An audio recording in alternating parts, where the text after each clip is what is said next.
Mesdames, Messieurs, bonjour, très heureux de vous retrouver. Voici le sommaire de ce 13h au Bénin. Les 8 membres du bureau exécutif du Conseil national du patronat sont officiellement entrés en fonction ce mardi. Avec eux, les membres du conseil d'administration, l'équipe présidée par Eustache Kotigan, 5e président du CNP Bénin, s'engage pour de nobles ambitions et à redorer le secteur des entreprises au Bénin.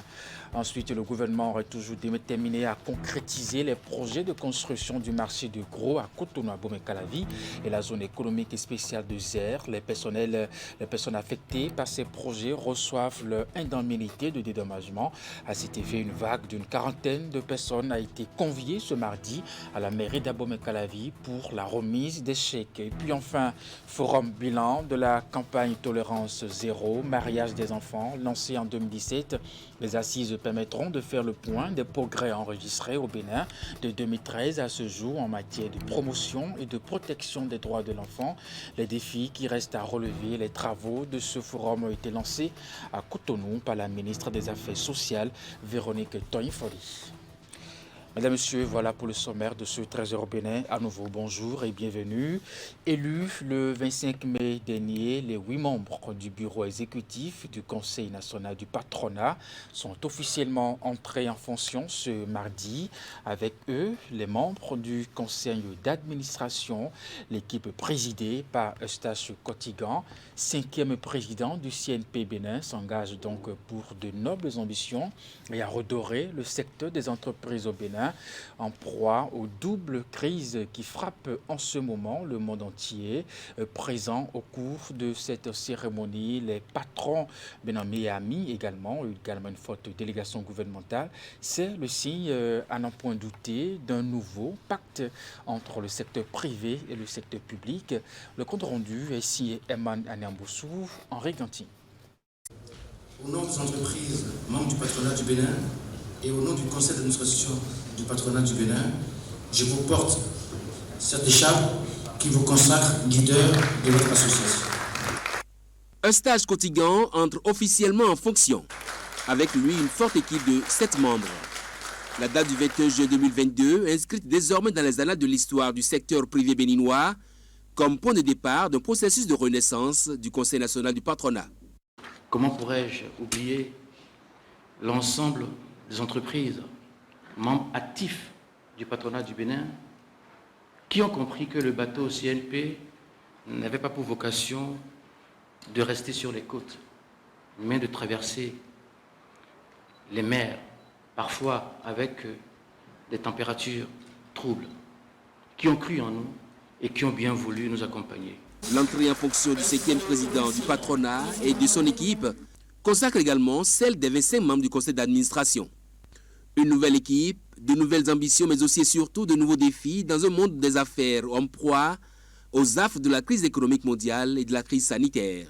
La projection vidéo du parcours du CNP Bénin et une brève présentation des membres du bureau exécutif auront permis au parterre de personnalités de cerner les mutations opérées pour rendre compétitives les entreprises béninoises. Le temps est à l'action et au rassemblement en mutualisant les différents talents dont regorge notre organisation.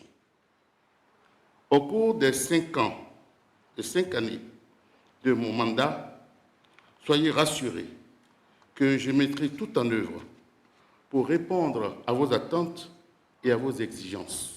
En quelques axes déclinés, le programme autour duquel le président a fait l'unanimité des membres du conseil d'administration. Devant des délégations de patronat, amis et des présidents d'institutions, l'engagement est pris par le nouveau patron du CNP Bénin de travailler à reconstruire le secteur privé et le porter au-delà des frontières. Également très applaudi, l'idée de faire fonctionner un fonds d'investissement à l'instar des patronats d'autres pays. Rassembler, c'est ma vocation première. Je veux l'assumer avec patience, méthode et conviction. Mot d'encouragement du président de la Fédération des organisations patronales de l'Afrique de l'Ouest, du président de l'Union nationale des opérateurs économiques du Congo au nom des patronats de l'Afrique centrale. Également projeté à l'assistance, le message du président du mouvement des entreprises de France. Présence d'une importante délégation gouvernementale, signe de la volonté du pouvoir en place de collaborer étroitement au rayonnement du secteur privé au Bénin. nous vous voulons à nos côtés comme une force de proposition. Nous sommes conscients qu'il y a encore des défis à relever parmi les importants progrès réalisés depuis 2016 pour l'amélioration des affaires. Nous vous invitons à continuer à faire des propositions constructives au gouvernement sur comment améliorer vos activités et vous aider à grandir encore plus. Une cérémonie riche en couleurs, agrémentée par des prestations de la troupe Ma Culture, Mon Futur. Les hôtes de circonstance retournent chez eux avec le sentiment que le secteur privé béninois prend un nouvel envol pour sa prospérité et sa compétitivité. Et puis dans la matinée de ce mardi, le président de la Banque ouest-africaine de développement était au cabinet du ministre d'État chargé de l'économie et des finances. Et pour la circonstance, les deux personnalités ont paraphé 2 documents qui attestent de la collaboration sur les projets spécifiques entre la BOAD et le Bénin. L'exercice a été fait loin de nos caméras, mais au sorti de cette audience, l'hôte du ministre Romuald Wardani s'est confié, bien entendu, à nos équipes sur le contenu réel de ces documents paraphés. Il s'agit du sujet de GLO-JB, le projet de GLO-JB. Le deuxième, c'est une étude de faisabilité dans le domaine de l'agriculture et de l'énergie. Bien. Cela atteste de 2 choses. D'une part, du soutien de la République du Bénin à l'ensemble des activités de la Banque ouest-africaine de développement. Ça, c'est le premier point. Le deuxième point, vous voyez bien que les secteurs dont on a parlé ce matin sont les secteurs clés du plan stratégique de la Banque ouest-africaine de développement. Et je rappelle que nous sommes très impliqués, que ce soit dans le secteur public ou dans le secteur privé, dans les sujets d'infrastructure, d'énergie, d'agriculture, de tourisme et d'habitat, notamment d'habitat social, c'est très important. Et le dernier sujet, c'est le sujet de santé et d'éducation. Donc nous poursuivons notre route et nous avons marqué de manière très concrète la collaboration ce matin entre la République du Bénin et la Banque ouest-africaine de développement que je préside. Et toujours dans le cadre de cette visite au port autonome de Cotonou, les chantiers des projets financés par la Banque ouest-africaine de développement ont reçu ce mardi la visite du président de l'institution bancaire, Serge Koué, accompagné de quelques-uns de ses collaborateurs, est allé constater l'état des financements opérés pour la compétitivité du port considéré comme le poumon de l'économie au Bénin. Une visite à l'issue de laquelle le président de la BOAD est reparti satisfait. Narcisse Alossé, Rachidi Soubirou. Le président de la Banque ouest-africaine de développement dans l'enceinte portuaire de Cotonou dans l'après-midi de ce mardi 21 juin 2022. Serge Koué est venu voir de visu les chantiers des projets financés par l'institution qu'il dirige. On a un partenariat avec eux, avec la BOAD, pour 5 projets. Des 5 projets, on a déjà pu exécuter 4. Les 4 projets déjà réalisés sont d'abord l'accourcissement de la traverse. Avec cet raccourcissement, on a pu faire un agrandissement de notre cercle d'évitage qui est très important pour l'accueil des navires plus grands. Deuxièmement, on a fait une extension de notre digue sud-est.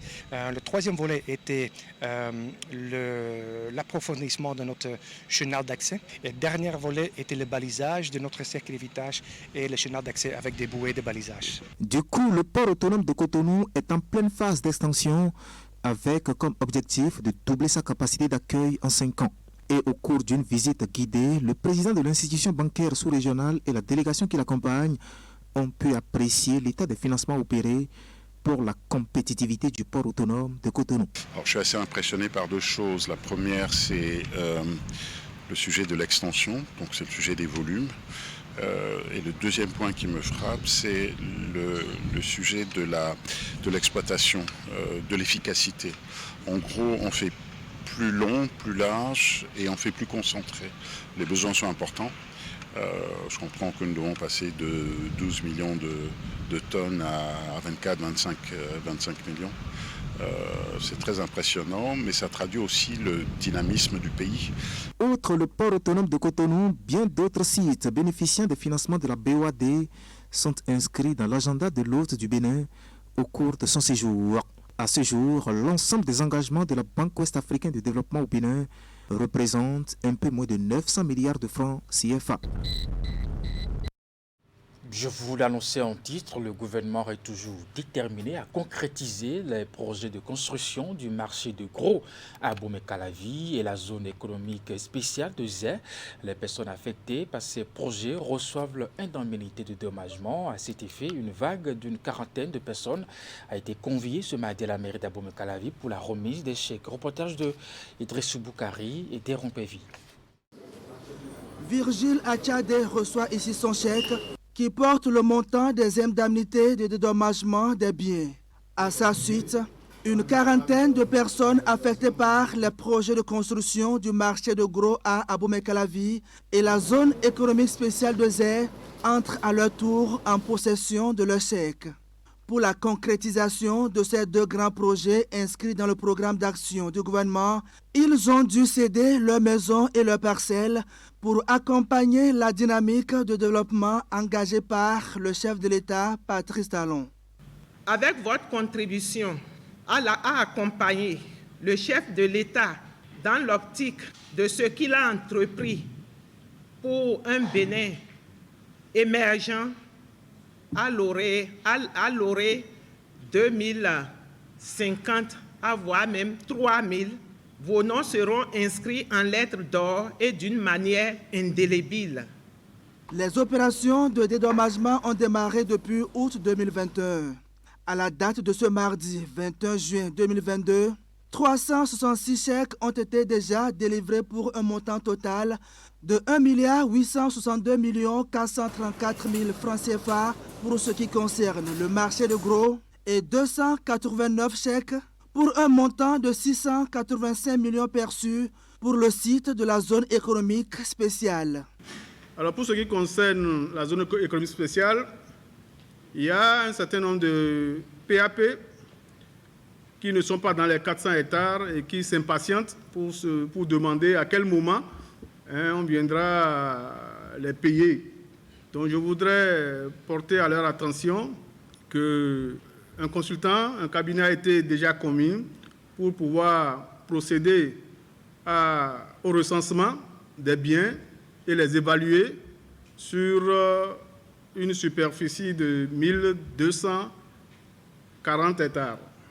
Donc très prochainement, ces PAP qui s'impatientaient seront également appelés à venir déposer leur dossier pour se faire dédommager. C'est la preuve palpable de l'engagement du gouvernement à faire les choses dans les normes et soucieux de la réinstallation des personnes affectées par les différents projets initiés. Les opérations de dédommagement se poursuivent. Aussi, les personnes affectées par ces deux projets et qui traînent encore les pas sont-elles invitées à faire diligence en faisant les formalités nécessaires pour retirer leur chèque.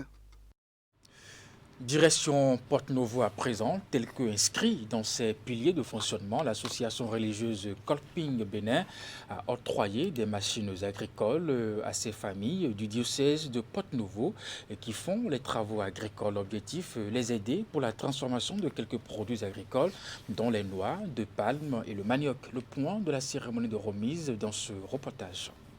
En ta bonté, protège tes serviteurs et bénis ces machines, instruments de travail.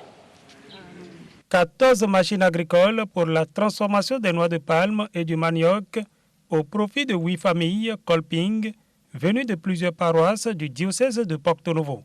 D'un montant global de 4 830 000 francs CFA, ce don de l'association d'obédience catholique dénommée Kolping Bénin s'inscrit dans sa vision d'aider d'une part ses membres à s'épanouir dans la foi en travaillant et d'autre part, mettre à leur disposition des moyens adéquats pour améliorer leur production agricole. Le souci constant et la joie de l'association Kolping, c'est de voir chaque famille s'épanouir. Nous y travaillons nuit et jour. Ce présent don de machines vise à soutenir les efforts des familles Kolping qui sont dans la production agricole. Travaillent sans relâche mais ne disposent pas des moyens ou des équipements adéquats pour produire comme il faut. L'AKB vient au secours de ces familles en vue de les aider à combler ce besoin pour l'accroissement de la production et l'atteinte de l'autosuffisance alimentaire. Bref, permettre à ces familles de mieux gagner leur vie. Ce don est venu à point nommé pour soulager les besoins des producteurs en équipement de transformation de noix de palme et du manioc. Et c'est ce qui a motivé Bernard Tchonou à signifier aux généreux donateurs toute la gratitude des bénéficiaires. Ces dons reçus de la part de la famille Kolping nationale a satisfait un grand besoin. La famille utilisait hier des moyens qui ne sont pas propices pour faire le travail. Ça ralentissait aussi l'évolution des choses. Aujourd'hui, avec l'aide de la famille Kolping, avec ces machines qu'ils viennent de nous donner, ça facilitera plus le travail et l'évolution de toute la famille Kolping. Nous tenons d'abord à remercier les dirigeants de la famille Kolping.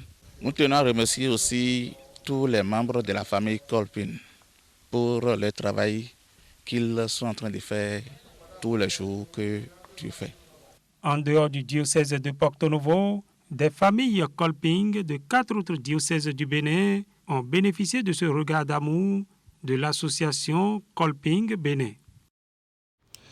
La journée mondiale des réfugiés a été célébrée en différé ce mardi, tenue au Champ d'Oiseaux de Cotonou. La cérémonie officielle a enregistré la présence du ministre de l'Intérieur et de la Sécurité publique, Alassane Seydou. Suivez le reportage avec Mofi de Sabouran, Melvina Anzo, Harolda Tipi. Comme tous les ans, le Bénin sacrifie à la tradition en célébrant la journée mondiale des réfugiés. C'est autour du thème « Le droit de demander l'asile ». Occasion de sensibiliser toutes les classes sociales sur les droits des demandeurs. Pour le ministre de l'Intérieur et de la Sécurité publique, l'hospitalité et la protection des réfugiés est une affaire commune. À ce jour, 1778 réfugiés et 586 demandeurs d'asile vivent au Bénin sous la protection du Haut Commissariat des Nations Unies pour les réfugiés et du gouvernement du Bénin. Le Bénin n'a jamais refoulé un seul demandeur d'asile. Il a au contraire mis en place un système d'alerte précoce qui lui permet de détecter rapidement, d'accueillir convenablement et de garantir la sécurité de toutes les personnes qui y viennent pour demander l'asile. Je remettrai symboliquement une assistance humanitaire du gouvernement du Bénin aux réfugiés ici présents. Bien d'autres actions se font quotidiennement pour soutenir et améliorer leurs conditions de vie. À l'occasion, il est prévu des activités culturelles pour plus d'amitié et de brassage entre les différentes communautés de réfugiés. Pour ces derniers, c'est un moment de gaieté qui leur permet de se sentir comme chez eux. Je témoigne au nom de tous les réfugiés et à mon nom propre la profonde gratitude au gouvernement béninois qui nous a accordé la protection internationale avec l'appui du Haut Commissariat des Nations Unies pour les réfugiés. Avec mes sœurs et frères réfugiés ivoiriens, je souhaite que le statut cesse également pour les réfugiés des autres nationalités, enfin, qu'ils retrouvent la joie de retourner dans leur pays d'origine. Au cours de la célébration, les réfugiés ont reçu des dons en nature et en espèces. Par ailleurs, le gouvernement ainsi que les partenaires s'engagent pour le mieux-être de ces personnes en terre béninoise. Dans le cadre de la célébration de la 32e édition de la Journée de l'enfant africain, le 16 juin dernier, le ministère des Affaires sociales et de la microfinance, appuyé par les partenaires techniques et financiers, organise pour 2 jours un forum bilan de la campagne Tolérance Zéro au mariage des enfants, lancée en 2017. Les assises permettront donc de faire le point des progrès enregistrés au Bénin de 2013 à ce jour en matière de promotion et de protection des droits de l'enfant, les défis qui restent à relever et les perspectives. Les travaux de ce forum ont été lancés à l'hôtel Golden Tulip de Cotonou par la ministre des Affaires sociales, Véronique Toyin-Fodé. Voici le compte rendu. Le forum bilan de la campagne Tolérance Zéro au mariage des enfants s'ouvre à Cotonou dans le cadre de la 32e journée de l'enfant africain célébrée chaque 16 juin. Il est spécifiquement question au cours de ce forum de 2 jours de faire le bilan des actions menées, des avancées réalisées dans le cadre de la mise en œuvre au Bénin de cette campagne lancée en 2017. Cette campagne avait pour objectif de briser la culture du silence en favorisant la culture de la dénonciation et de la lutte contre l'impunité. Même si aujourd'hui le Bénin a connu des efforts, les disparités demeurent. Le bien-être des filles nous inquiète particulièrement. Par exemple, 3 filles sur 10 sont encore mariées avant l'âge de 18 ans. Une fille sur 10 est à risque d'être victime de violences sexuelles ou de harcèlement. En 2014, le pourcentage de femmes ayant subi n'importe quelle forme de mutilation génitale féminine était de 9,2%. Et 0,2% pour les filles de moins de 14 ans. Malheureusement, ces chiffres seraient à hauteur. La protection des enfants reste une priorité pour le gouvernement.